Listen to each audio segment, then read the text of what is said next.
Well, hello, my fellow viewers. JRV96 here, bringing you a P3DV5 flight in which we're going to do a long haul flight from Milan, Italy to Newark Liberty International Airport, in which we are in the United Airlines Boeing 777-300ER by PMDG. So, this flight overall will take about close to 9 hours, in which we're going to be cruising at flight level 340 with step climbs to flight level 360 and flight level 380 as we traverse across the Atlantic Ocean. So along the way, we'll be exploring the Swiss Alps, fly through France, traverse the Atlantic Ocean, where we will arrive on the other side of the pond, where we'll fly into Massachusetts, and then we'll fly the Nelly 4 arrival into Newark Liberty International Airport. So this is a real-life flight flown by United Airlines, in which in the past they utilized a 767 for this flight, but with the 767s gone, they replaced them with the 777-300ER for this route. So what you're looking at right here is the nicely made Aerosoft Milan scenery. And without further ado, we're going to go ahead and get into the cockpit. So as you can see, this is the cockpit of the PMDG 777, so I might as well get things started. First thing I'm going to do is I'm going to connect the ground power to the airplane. So I'm just going to go to ground connections, and then we'll connect the dual jetway plugs. So what that means is that when you do that, you'll have access to the ground power right here, in which I'm going to go ahead and turn this on. Alright, so as you can see, that's turned on, and we're going to go ahead and turn on the battery switch as well. And we're going to turn on the ADIRs. Make sure that all of this is on, the electricals, this is on right here. So I'm just basically going through my flows to make sure that everything is set up properly. So I'm just going to go ahead and arm the emergency lights, close the cover. Window heat is on by default. Hydraulics, I'm going to turn on the left and the right, the man pumps, but I'll leave the rest off until 5 minutes before pushback. And then seatbelt signs, I'm going to leave it off for now in case if we need to get fuel. In that case, now I'm going to go to the fire overheat test, make sure that these light up. Engine EEC, most switches are normal. Engine starts are normal. And then fuel pumps, I'll turn on the left forward fuel pump, but then eventually 5 minutes before pushback, I'm going to turn on the rest of the fuel pumps as well. Wing anti-ice, we don't need that since it's the summertime. And beacon light, I'll turn it on for now. And then now we're going to go to the air conditioning panel, equip cooling, electric fans are good. I'll turn on the packs, and everything else checks out from the top of the overhead panel. Now we're going to go to the cockpit itself. What I'm going to do is I'm going to start from the very left, test the oxygen supply. So as you can see, that works out. And then while I do all of this, I'm going to call GSX, in which we're going to request catering, and we're going to request boarding as well. Now I have already changed the fuel and the payload from Simbrief prior to this recording. So in this case, what I'm going to do is I'm going to go to the FS action page, and we're going to go to this case we're going to go to payload. So our zero fuel weight is going to be 459,400 pounds, whereas for the fuel, the block fuel according to Simbrief is going to be close to 153,500 pounds. So just to make sure that you guys are aware of how much fuel we have. Alright, so now I'm just going to go ahead and work the MCP. Set this to 220 knots, which I'll explain why in a little bit when we brief the departure procedures. And then also, as I go along, I'm going to open the right doors, entry numbers 2 and 5 for the catering trucks. and also open the door in the back as well. Alright, and then basically we'll just leave the rest as is for now. I'll set the auto brakes to RTO.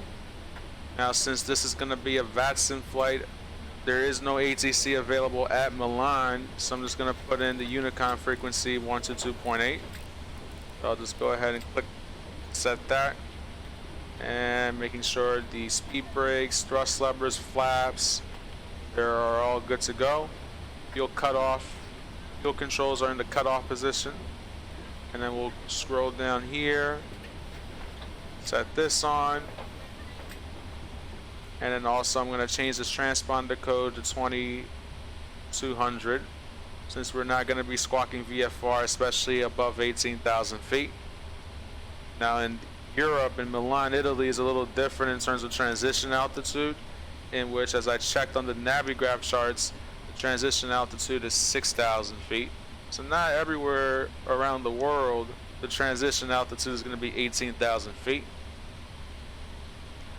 Alright, so now with that being said, I'm going to go ahead and program the FMS. So I have loaded up the flight plan from Navigraph, in which I don't have to type in the whole flight plan on the FMS. So as you can see, this is a 777-300 with the GE90 engines, and a Navigraph database is current at the time of this recording. Then we're going to go to the position initial page. Just type in Milan. So I'm just going to select the last position on the GPS. And then now we're going to go to the route page, in which I'm going to type in the flight plan that I have downloaded from Simbrief. I'm going to click on that, and the flight number is going to be United Flight 2828. So 228's right there. And then for the runway, I'm going to select runway 35 left, according to the latest METAR that I got from Milan, in which I'll cover that when we do our taxi briefing. And I'm just going to verify that the routes that I have right here are correct. Now I'm going to go ahead and activate this route, and then we're going to select our departure procedure. The departure procedure I'm planning to use is going to be the Nellis 6. I'm trying to figure out which one that I selected. It was a Nellis 6 Lima departure. So I'm just going to select the Nellis 6 Lima departure, and then the transition we're going to fly is the Aosta 6 left departure as well. So I'm going to execute that. Now the catering trucks have finished loading the food and the drinks in the plane, so I'm just going to go ahead and close it, so that way you viewers can see the catering trucks in the plane. As you can see, those are some huge trucks right there. And now we're going to go back to the inside view, finish up our pre-flight preparation. So we're going to fly the Nellis 6 Lima departure, Aosta 6 left transition in this case. Now for the arrival into Newark, we're going to fly the Flow Z4 arrival, since we'll be approaching Newark from the east, in which in this case, looking at the transition that we have, we're going to take the Nelly transition. I'm not going to specify what approach we're going to fly yet, since we won't be at Newark in about 8 to 9 hours from now. So a lot can change between now until we get to the destination airport. So I'm going to lower my mic volume just a little bit in that case. So now we're going to go to the initial page. So I've already calculated that my zero fuel weight for the flight is 459,400 pounds. Now GSX is telling me to open the cargo doors, so I'm just going to go ahead and get that. Reserves, according to my Simbrief, we have 6.6, so I'm just going to go ahead and type that in. And if you see a green halo on the FMS, That is because in all the PMDG planes, you can actually type on the FMS using your keyboard, in which I kind of find that pretty cool. And it saves you a lot of time as well. So the reserves is 6.6. Initial cruising altitude is going to be flight level 340. And the cost index that we have is, according to the Simbrief, is 15, which is kind of low. And we're going to go to the next page, thrust limited. So I'm going to derate the engines by 10%, so that way I'm not maxing out the engine N1 settings. Now for the takeoff reference, let's see if flaps 5 work out. And then also I'm going to double click on the center of gravity, which is 28%. And you can see the V1 speed is pretty high right there, in which I'm going to have to use more flaps. I'm curious to see how many flaps I can use in this plane. So it seems like I can't use flaps 25. What about flaps 20? I say I'll take off with flaps 20 right there, so that way with more flaps, the slower my V1 speeds would be, therefore the shorter my takeoff roll will be, especially if the plane is loaded to capacity as well. But at the same time, you don't want to take off with more than 20 degrees of flaps, or else for obvious reasons you're not going to get the climb performance that you want. So right now at Milan it is reporting variable at 2, so I'm just going to put in 02, and the outside air temperature is 22 degrees Celsius. So I'll just go ahead and put those B speeds in there. And then the takeoff gross weight, which I'm trying to figure out where that is. So that's going to be 612,300. Let me put that in.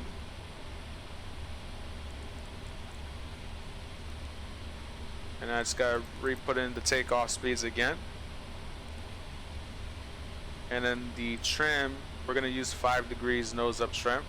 So in order for me to use the trim, I'm going to turn on the hydraulic demand pumps. I'm just going to set this to 5 degrees, in which if you zoom in right there, this is the trim settings for the PMDG 777 right here.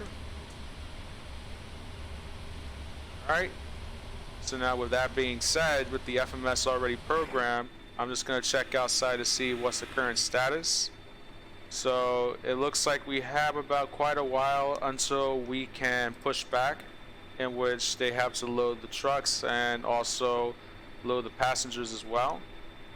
So it looks like all the passengers have boarded the plane, and now the only thing that's left is to wait for the cargo trucks that are coming.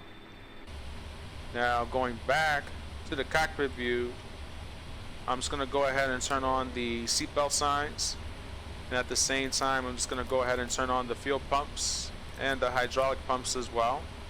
And then I might as well get the APU started, since we're going to start our pushback right away after all the cargo has been loaded. Now I do have fuel on the center tanks, so I'm just going to go ahead and turn on the center fuel pumps as well. And then also we'll just set our TCAS, in which, again, I'm not too familiar flying in Europe on the VATSIM network, but usually in the US we just set the transponder to mode C. Now I'm going to pull up my Navigraph chart, and we're going to brief our taxi and departure brief. So this is our Navigraph chart, which is the window that appears. I'm just going to make this a little bit bigger so that way you viewers can see it. So right now we are at gate 408 at Milan, in which we're going to push back, in which we want the tail to face south. So we'll swing the nose to the left, tail to the right. And then for the taxi procedures, we're going to taxi the runway 35 left, in which I'm planning to make a left turn onto taxiway Romeo, followed by a right turn onto taxiway Kilo, in which now I'm going to go back to the original airport diagram page. We're going to continue straight on Kilo, and then also around here, Kilo is going to merge into Whiskey, in which now I'm just going to show that to you guys. So we're going to continue straight on Kilo, make a left, and then a right turn onto Whiskey, and then we're going to go to Golf Whiskey. That's where we're going to hold short of runway 35 left. And then as for the departure procedures, with the European airports, since they have a whole bunch of departure procedures, they usually put 2 or 3 more departure procedures in one chart. So we're going to take the NELF 6 left departure, or 6 Lima departure, I meant to say, Milan. Runway 35 left RNAV departures. So as you can see, this SID requires minimum climb gradients, so we need to climb 486 feet per nautical mile until passing flight level 135. That's 13,500 feet. Main reason why is because you have the Swiss Alps that is directly north of the airport. Now on departure, we're going to take off, make a climbing left turn to 340 degrees at or above 1,200 feet. Then we have Mike Charlie 623 needs to be at or above 1,800 feet, and the maximum speed limit is 210 knots. Then we have Mike Charlie 624 at or above 3,000. Mike Charlie 628, and then we're going to do a left turn to 229 direct Nelev, maximum speed is 220 knots, and we need to be at or above flight level 110, which that's 11,000 feet. Now after Nelev, we're going to fly the Aosta 6 left transition into Milan, in which this is where we'll be coming from right here. So the Aosta 6 left transition is basically this part of the departure procedures, and the Aosta 9 Juliet would only be applicable if you're departing on runway 17 left and right. So after Nelev, we have Mike Charlie 501, 502, we need to be at or above flight level 135, Mike Charlie 519 at or above flight level 160, and as you can see right there, we're going to encounter the Swiss Alps along the way. And the Aosta, we need to be at or above flight level 180 or 190 depending on Geneva's QNH. In other words, another way to say barometric pressure as well. So the highest peaks that we may encounter, which is over here, is 15,641 feet. So that explains the reason why we have to be above these specific altitudes in order to clear the terrain that's going to be ahead of us along the way. So that is the departure procedure for Milan. And without further ado, I will see you guys when it's time for pushback. Well, welcome back, my fellow viewers. As you can see, we're almost just about done in loading all the bags. As you can see, this is GSX in action, in which they had to load the last of the cargo pallets into the baggage compartment of the aircraft. So as you can see, you're seeing a live look of what this add-on entails. Very useful add-on to have, especially if you're going to be flying jets on P3D. This is a must-have add-on to get. It makes the immersion a lot more realistic right here as well. Now I'm just walking around, show you the amazement of what this 777 provides. It's definitely one of my favorite aircrafts, and it's definitely the first airplane that I rode on as a passenger as well. So now we're going to go ahead and return back to the cockpit. I'm just going to run through the built-in checklist that the PMDG 777 provides. So now, as I checked the oxygen flight instruments, so I've reset the altimeter to 3009er. PFD looks good, multifunctional display. I'm just going to double check to make sure that the route that we have matches with what we see on Navigraph. As you can see, there's our speed restrictions. And we're going to be crossing the Atlantic Ocean. And we have a whole bunch of fixes that we got to go through in Europe. And then we'll fly the Flow Z5 arrival into Newark. So everything checks out. And now the before start checklist, I'm going to go ahead and close the flight deck door. which I gotta figure out where that is in the PMDG 777 since it has been a while since I flew this aircraft. Load control panel, so basically I'm gonna set this for V2 plus 10, so around 168 knots. And we're also going to turn on our LNAVs and BNAVs. And then I'm going to set the cruising altitude to flight level 340. So that way everything checks out. CDU, we've already did that. Trim is set for takeoff. I've already given my taxi and takeoff briefing. And then this is the before taxi checklist, which I'm going to hold off on that until after engine start. So now the only thing that's left is wait for the ground crew to load up the remaining cargo into the airplane. Now since I have the APU on, I'm going to go ahead and get rid of the chocks. So we're going to go to ground connections, and as what GSX says, the boarding is complete. So I'm just going to go ahead and close the doors to the passenger doors, also the cargo doors, and disconnect the jetway as well. So all that is closing, and just to make sure everything is all checked out, I'm gonna check the overhead panel, make sure I have not missed anything, in which I'll just go ahead and turn on the nav lights. Passenger seatbelt signs are on, all that stuff. So it looks like we're good to go in terms of calling for push. Just gonna check to see there's no ATC online, and I'm gonna call GSX for pushback.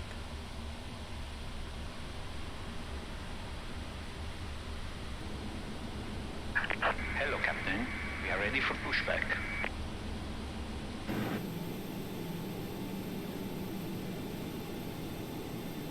All right. What I like about GSX right there Locking gear. is that basically no matter where you are in the world, they also have different voices for the ground crew, which I kind of find that pretty awesome. All right, so now just waiting for the GSX menu to appear, and we're gonna basically go nose left, tail right. Departure check completed. Bypass pin inserted. Release parking brakes. Commencing push. All engines clear. Start at wheel. Alright, so now we've already begun our pushback.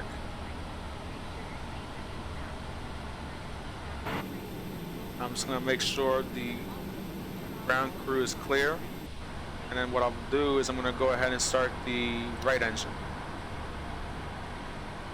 And before I do that, I also have to turn off the packs, even though they turn off by default, that is pretty cool.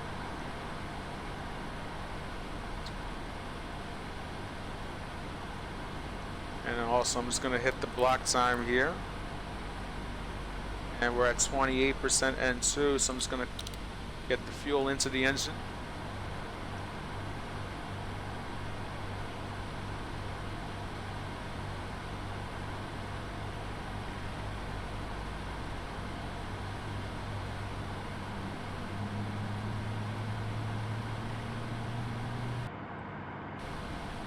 Alright, so engine number 2 is stabilized. I'm going to go ahead and start engine number 1.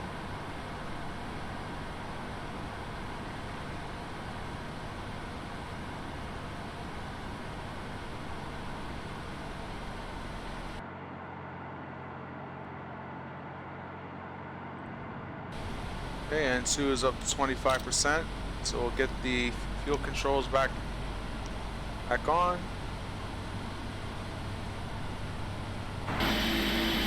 And I say that's enough in terms of the pushback.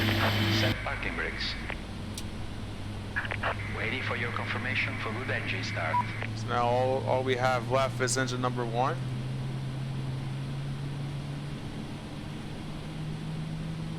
Alright, so now it looks like we got good engine start on both engines, so we can go ahead and disconnect the ground truck. Now at this point that now we have both engines on, I don't need the APU anymore, so I'm going to go ahead and turn it off.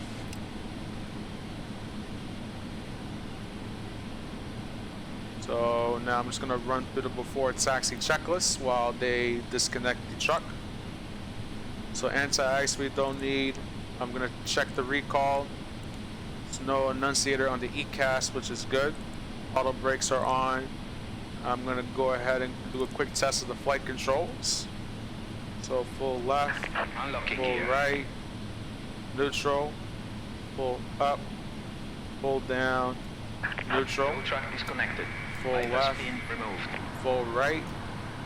Also do a quick test of the speed brakes. And as you can see, they work out effectively. Flight controls are good. Now I'm gonna go back to the checklist. And then as soon as this pushback truck is out of the way, then we're gonna go ahead and start taxiing. In the meantime, I'm going to select flaps 20. So I have to hit the flap lever 4 times on the joystick. And then when they are out of the way, I'm gonna go ahead and turn on the taxi light and the runway turn off Left is light. clear. Right is clear.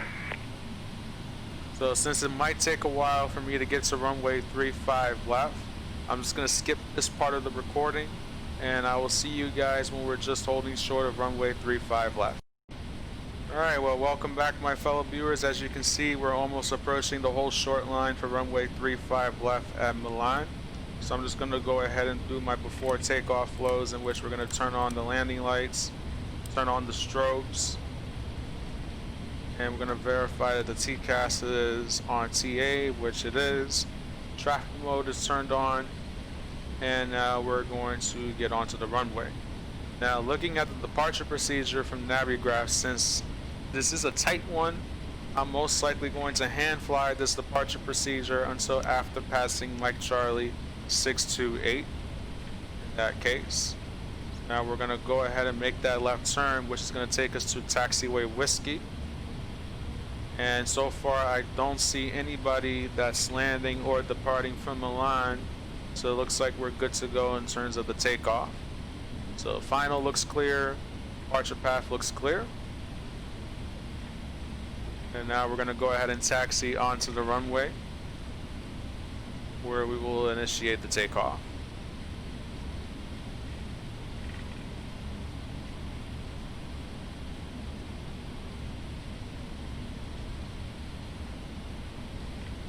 Approaching 3-5 left. Approaching 3-5 left. On runway 3-5 left. Alright, so now we are lined up with the runway. I'm just going to go ahead and feed on the brakes. Now feed is off the brakes. I'm going to activate toga mode. Bring the power up to 40% N1. Let the engine spool up. And activate toga mode.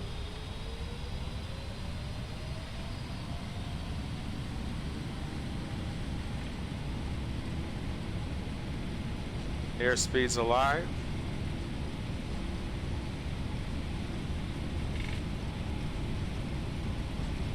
Alright, we passed 80 knots.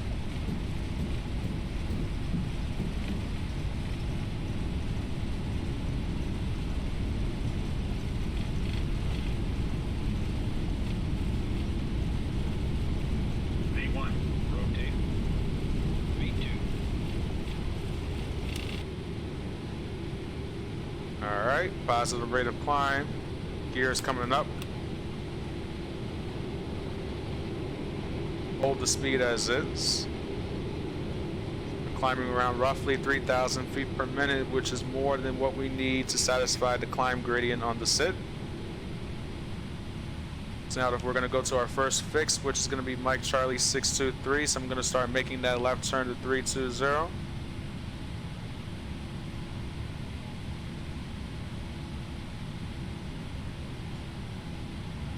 And you can get a good view of the Swiss Alps directly in front of you during the climb. So now for this departure procedure, we cannot go no faster than 210 knots until passing Mike Charlie 623. Then after that, the maximum speed limit is 220 knots. So I'm still hand flying the airplane. I'm might as well start retracting some flaps. So we'll go flaps 15.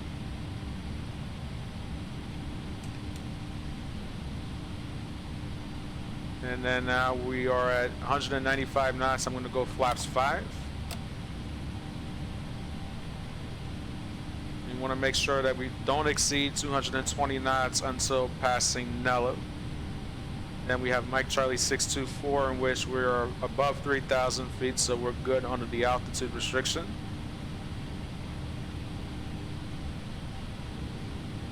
I'm going to go flaps 1. Pitch up a little bit so we don't go above 220 knots.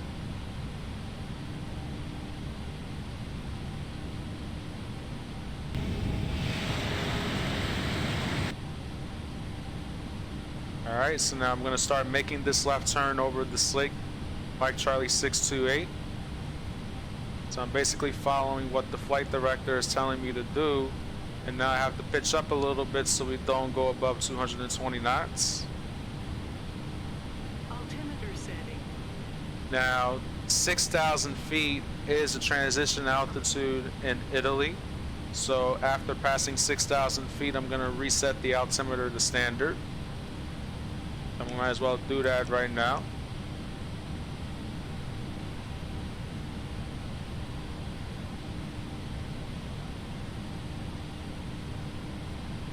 So I'm going to hold it at flaps 1 until we pass Nello. So that way we can hold the speed at around 220 knots. Now I just need to lower my nose just a little bit. And I say at this point right there, I'm going to go ahead and turn on the autopilot, in which that pretty much concludes the climb procedures as is. I'll just go ahead and put the flaps back up.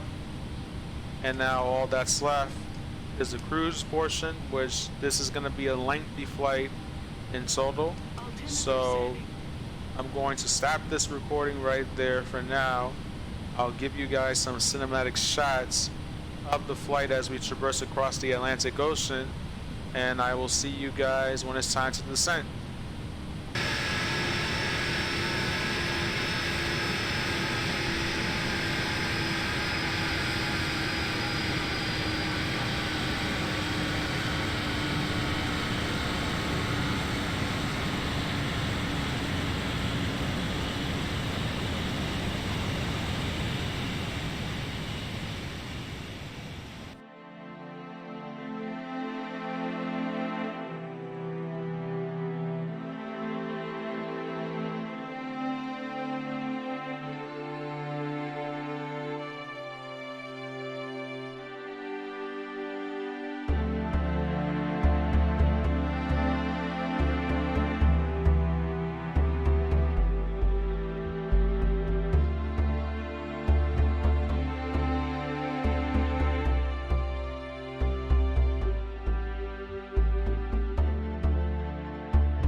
Well, welcome back, my fellow viewers. As you can see right there, we just hit land, in which after it has been 5 to 6 hours crossing the Atlantic Ocean, what you're looking at right here is this nice beautiful sunset that you see directly in front of you.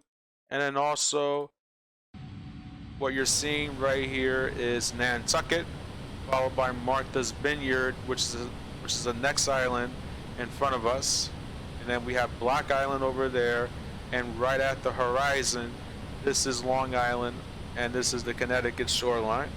So as you can see, we just hit land, step climbed the airplane from flight level 340 to flight level 360, and then just about half an hour ago, I step climbed the airplane to flight level 380. So with that being said, we're gonna go ahead and brief the arrival, in which we're gonna fly the FLOZ-4 RNAV arrival. Now, since there's no ATC available at this time, I'm going to showcase the approach known as the GLS runway 22 left into Newark, which is a ground-based system in which Newark and Houston Intercontinental are the only two airports in the United States that has a GLS type approach, which I'll explain the difference of that approach compared to an ILS in just a little bit. Now, in the meantime, what I'm going to do is I'm going to pull up the Navigraph chart.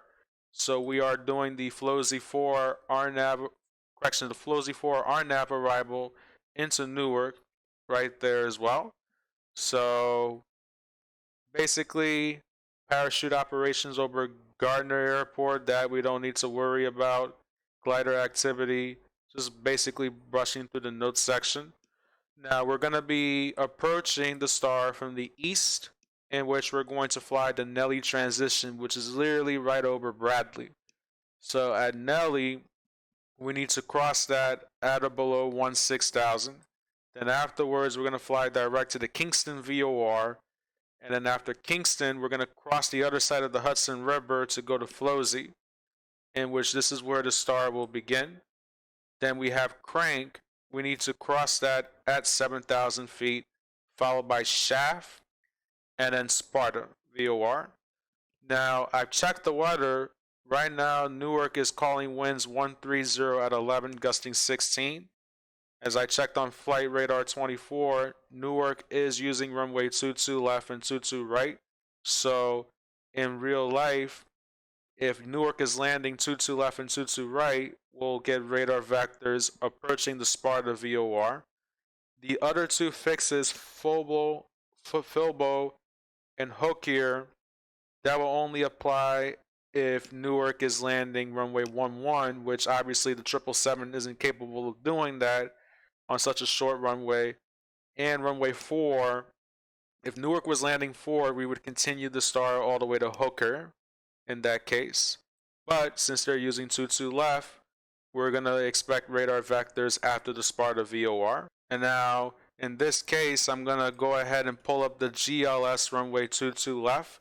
So for those of you viewers wanting to know what GLS is, basically is a ground-based approach system in which it's kind of like an RNAV approach, but it serves as an alternative to an ILS. So the exact terminology is the Global Navigation Satellite System, in which it uses a single ground-based landing system to transmit RNAV data to aircraft that are fully equipped, and this allows you to fly a precision approach with greater flexibility. So to put it in simple terms, this is an alternative to an ILS approach. So we're going to do the GLS runway 22 left into Newark. As you can see, ATC is not online, but we'll pretend that they are. So you would set all these frequencies up, and then you have a last system in which that will be loaded onto the FMS. Final approach course is 21990 degrees. So after passing the Sparta VOR, we're going to give radar vectors to Iseko, which is going to be our intermediate fix. We want to cross that at 3,000 feet. Gimme, we need to cross that at 2,500 feet. Then Buzz, is going to be our final approach point, in which we need to cross that at 1500 feet. So at that point, I would drop the gear and slow the airplane down to the final approach speed.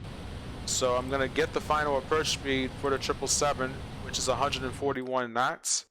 I always like to add plus 5 knots to the approach speed in case if we hit wind shear or whatnot, or if I get slow on the approach. So in this case, our descent rate is going to be at least 750 feet per minute. And then we're going to take it down towards our decision altitude of 210 feet MSL. So in that case, 200 feet AGO, in which I will set that in just a little bit. We do have the minimum RVR, or the visibility, for this approach. And since it's about to get dark, runway 22 left not only has happy lights, but it also has an approach lighting system with sequence flashing lights with red terminating bars as well, which that is useful to know. Now, if we have to go mist, we'll climb to 3,000 feet direct to 6Al, and then it's going to be a right turn to 236 direct to Kilma waypoint, where we will do a hold with a teardrop entry 4 nautical mile legs. Minimum sector altitude, which is based off the Newark runway 22 left waypoint, is 3,000 feet. And with that being said, that is the approach briefing. Now, going to the airport diagram, when we land on runway 22 left, we're going to get off at taxiway November, cross runway 22 right, where we're going to go to the Bravo terminal via November Alpha Delta Mike. So with that being said, that concludes the arrival, the star, the approach briefing, and also how we're going to go to the gate as well. So now I'm going to hide the Navigraph chart, and as you can see, our top of descent is literally about 20 nautical miles away, in which we are currently flying over Martha's Vineyard as we speak. So this is a good shot of Martha's Vineyard, and you also have Long Island over on this side as well. Now, pretty much, I'm going to pretty much take care of the descent, and I'll see you guys when we're below 10,000 feet.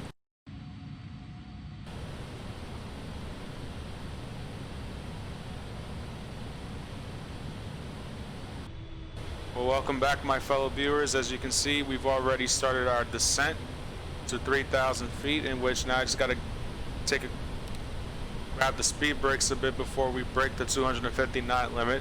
So at this point, I'm going to take manual control of the VNav, in which we're going to go ahead and slow the airplane down to around 210 knots. I have flown this approach before on the PMDG 777, in which for some reason it does not show you a glide slope and a localizer like you would normally get on an ILS.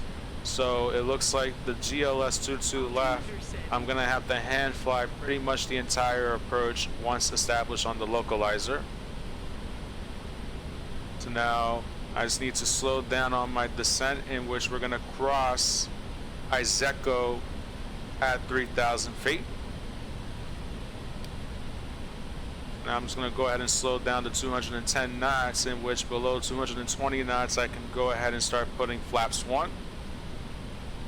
And definitely I want to be at 180 knots indicated once established on the approach. So this is a good opportunity right now to slow the airplane down. So I'm going to go ahead and put first flaps 1. And I'll just get down to 200 knots right here, so that way I can put in flaps 5. And I'll like to speed up on my descent a little bit, so that way I want to arrive at 3,000 feet before reaching Iseko. So now we're going to go flaps 5.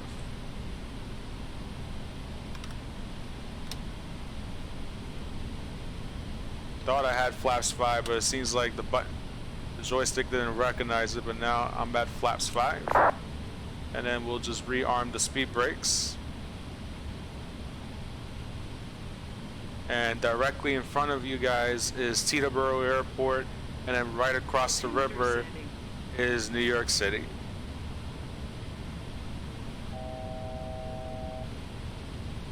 Now we're getting a little bit of turbulence right there.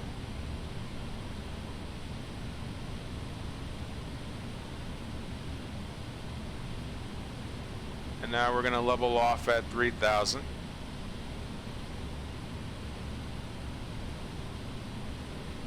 It looks like we're getting quite a bit of turbulence. I would probably say Altimeter light set. shot to moderate at best. So now I'm going to go ahead and stay ahead of the airplane, in which I'm going to slow the plane down to around 180 knots.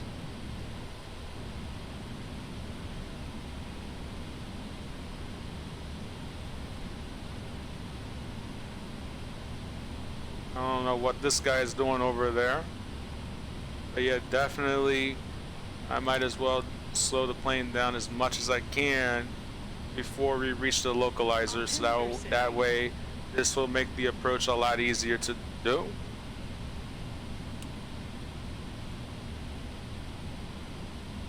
Alright, at this point, since there is no glide path right here, I could utilize the VNav to take me all the way to the final approach fix if I wanted to, in which that's what I'm going to do as I intercept the final approach course, and eventually, once established, I'll disengage the autopilot. So now I'm going to go ahead and throw flaps 15.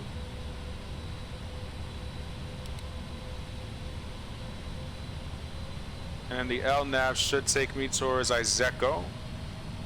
So what I'll do, I'll just set the heading bug towards the runway heading. Now the BNAV is definitely not doing what it's supposed to do.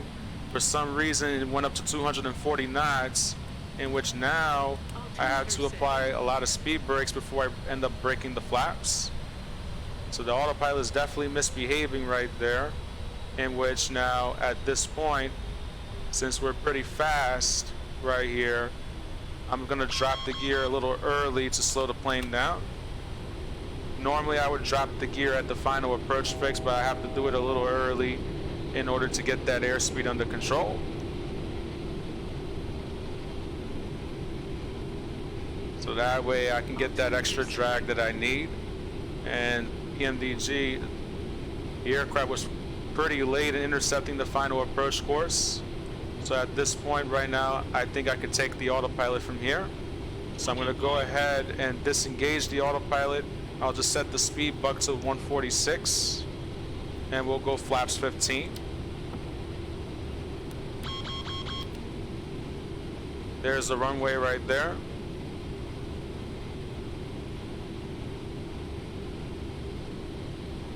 And the gear's down. We'll do flaps 15. And I just gotta watch these altitudes in which we don't want to go below 1,500 feet until reaching buds. And that's gonna be our final approach fix. So I have manual control of the aircraft. As you can see, I have to stop my descent and try to stay on the glide path. Now I'm gonna go ahead and continue my descent. We do have a little bit of a crosswind from the left in this case. And now I need to slow the plane down since now my airspeed's picking up. Now I just gotta pull back the power even more to help me slow down. Now I'm gonna go flaps 25. And then we'll just go flaps full at this point.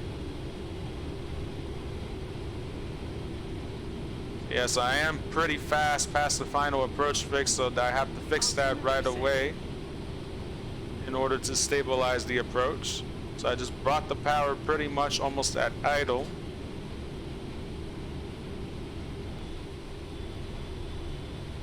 Alright, so as you can see, I've already corrected my airspeed exactly where it's supposed to be. Just gotta get that trim in. 1,000. A little high on the approach. But I have the localizer stabilized. And so is the glide slope. Approaching. 2 left.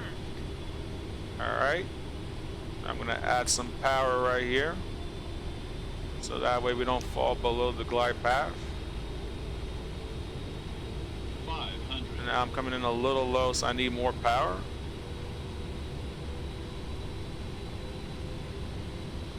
I kind of overcorrected right there, but 400. now we're on short final. 300. Approaching minimums. 200. Minimums. Continue.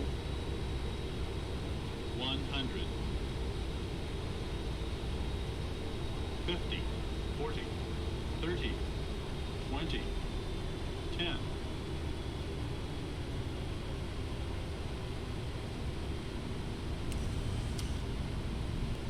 Long landing. Long Touchdown. landing. Long landing. So I'm going to deploy reverse thrust. Long landing.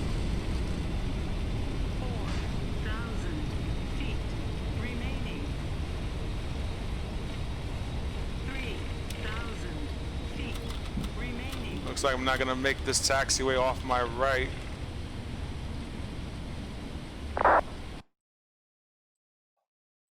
So it looks like I'm gonna have to exit at Victor. So that taxiway that I was gonna make, that was a taxiway that I was gonna use to exit, but it seems like it's better to take the next available taxiway if you can't make this one.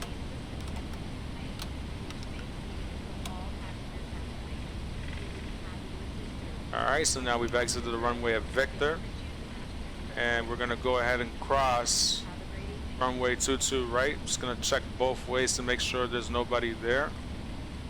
Nobody's taking off from 22 right. As you can see, there was no traffic at Newark at the time. Left.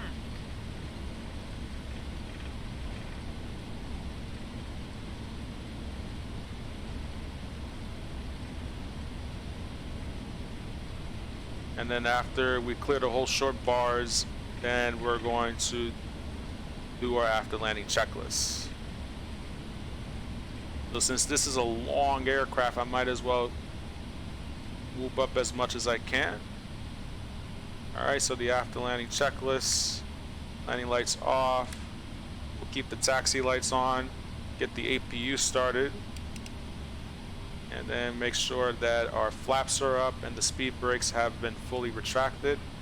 Get rid of these. And I'm gonna turn off the auto brakes.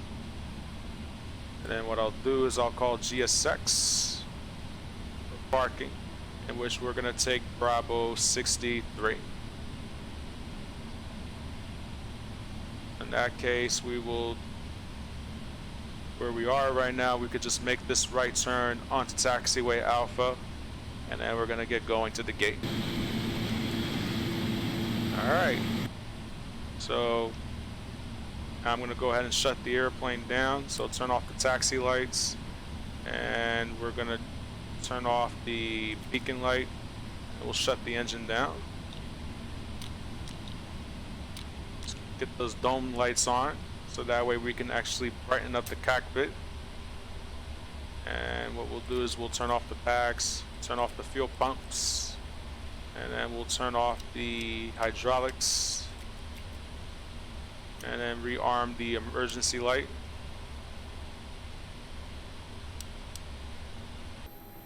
Well then, that concludes the end of this video.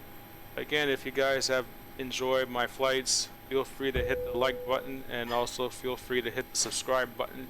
JRV96. And as you can see, this 8.5 hour flight into Newark has officially come to an end, and I will see you guys in the next video.